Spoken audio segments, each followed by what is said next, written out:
In today's video, I'm going to teach you how to create a group in Microsoft To Do.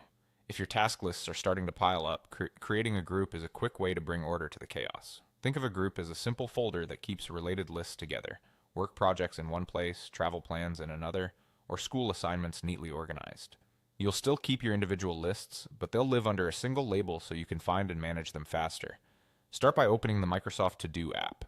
When it loads, you should land on the main list screen, the place where you see items like My Day and all the lists you've already created, and this is your home base. If the interface looks a little different depending on your device, that's okay. The key is to make sure you're viewing your collection of lists, not a single list or a task detail. Now look to the bottom right corner of that list screen and tap New Group. On some devices, it may appear as a small folder icon with a plus sign, but it will be labeled clearly. The placement is intentional, so it's easy to reach with your thumb on mobile. If you don't see it immediately, give the screen a second to finish loading and avoid being inside a specific list. New Group only appears on the list's overview. A prompt will appear asking you to enter the group name. Type a name that clearly describes what will go inside, like work, personal, finance, or a project title. Short, consistent names make scanning faster. If you manage many areas, consider a naming pattern you can stick with, such as starting with a keyword or adding a short tag.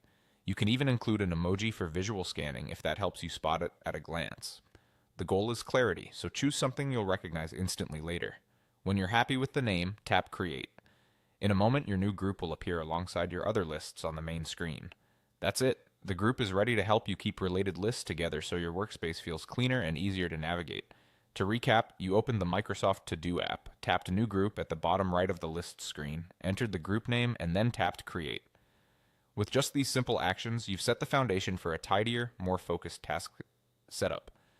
Thanks for watching and enjoy the extra clarity that groups bring to your day.